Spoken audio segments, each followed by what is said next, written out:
All right, YouTube, for a long time there, a lot of people kept telling me Julian Assange was dead. Of course, he gave an interview with Sean Hannity last night.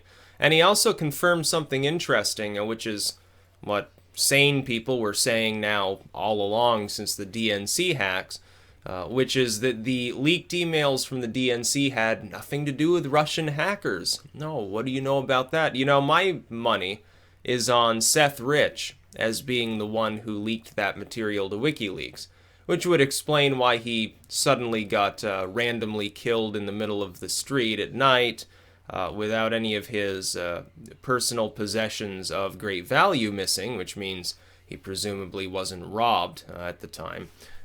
Some people tie it back to one of the Podesta emails, where I can't remember whether it was Podesta Clinton or who it was mentioning that they should make an example of any would-be whistleblowers or something along those lines. It's kind of mysterious, comes around the same time.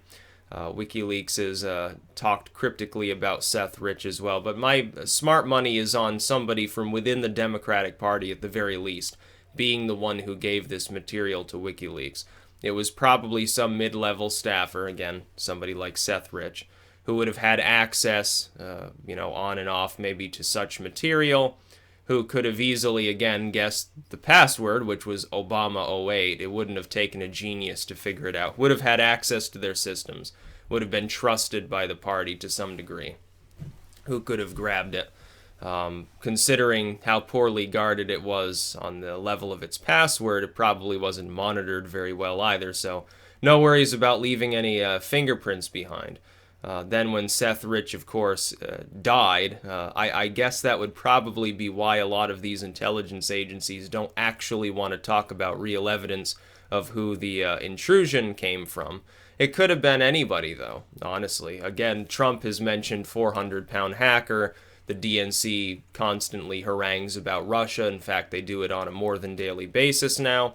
It could have been anybody, but Assange has confirmed it didn't come from a Russian source. Now, it was funny because right after this, Being Liberal, I believe it was, made a post talking about how this was more evidence that he was in the pocket of Vladimir Putin. Oh, they trotted him out to go dissuade people from wanting to know the truth about the evil Russians or something. More devolution into the new McCarthy party for the Democratic movement, I suppose. It's like they talked about, they had another retard post there the day before.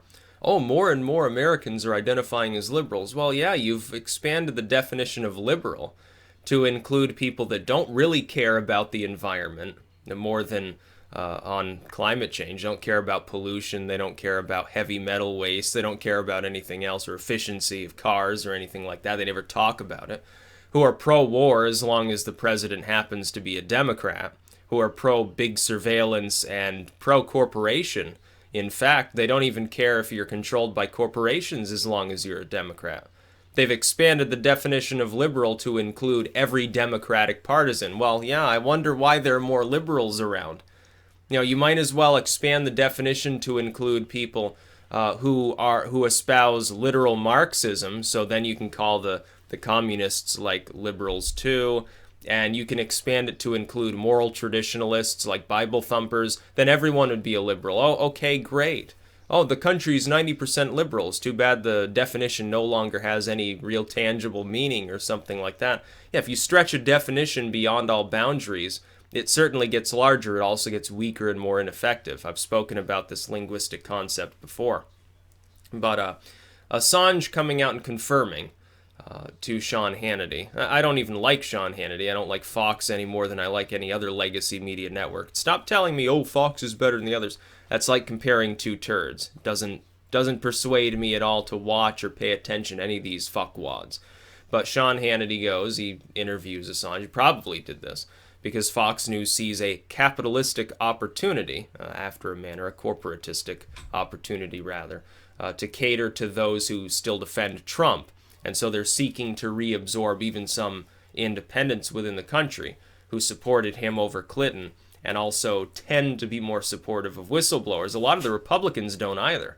A lot of the Republicans remember sort of the Iraq leaks, and they still think of these people as traitors, or Edward Snowden. Edward Snowden was a big thing. The Obama administration successfully managed to con a bunch of Republicans who should have been trying to hold the government accountable for Obama's misdeeds, his cracking of the right to privacy within the Constitution, and instead turn them around and use them as cheap, expendable shock troops against other Republicans who were concerned about that.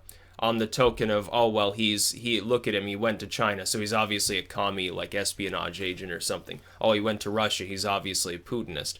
It's no longer working. That narrative is beginning to break down. I wouldn't be too surprised if somebody like Trump ended up pardoning Edward Snowden. I wouldn't be too surprised. There is the possibility that will happen. Is it likely? Hard to say. We've got to wait till he gets into office and see sort of what his agenda will be. But certainly people who are trying to expose the fact that our government has consistently lied to us, the Democratic Party lied to its own members, the DNC leaks, the Podesta leaks, they clearly show that. It wasn't so much even lying to the country at large, it's lying to their own party. Now, this failed to stir most Democrats up against their party, which I'm sure was, in part, his goal in this, because Clinton wanted to have him killed. I don't blame him for wanting to take her down.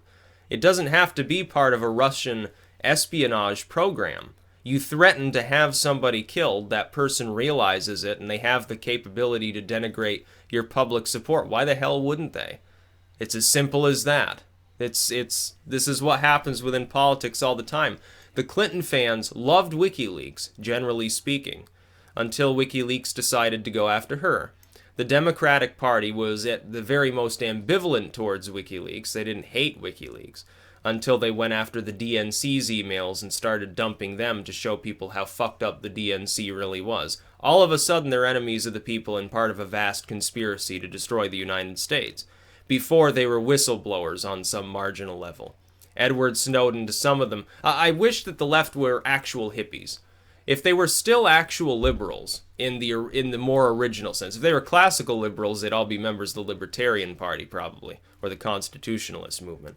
If they were liberals in the 60s sense, like the listening to Iron Butterfly and dropping acid sense, they sure as hell wouldn't be supporting people like Clinton. They'd hate Clinton more than Trump easily. That's why I say there are very few actual liberals left in this country. Very few of them exist. You'd be hard-pressed to scrape together 1 million of them out of the entire country. Most of them would be, sort of migrant individuals living out in the woods in a tent or something like that. They dropped out of society quite literally as they saw the Democratic Party and the Republican Party both begin to endorse essentially the same brand of swill corporatism. That's the problem. In fact, the alt-right of today has more in common with the hippie movement than today's Democratic core. Honestly. Assange has confirmed now, you can take it or leave it, that Russia was not the source of the DNC leaks. That's important. Now, the Democratic Party will use its corporate media apparatus to attack this and say, oh, more evidence is covering for the Russians. Yeah, okay, more conspiracy theories, more tinfoil hat, I suppose. That's what you cast every claim that's kind of similar to that as, every time somebody else happens to chime in with such nonsense. So I'm just going to aim the same criticism back at the retards within the DNC and assume that they're not playing with a full deck. Let's just say that. That's about all. Peace out.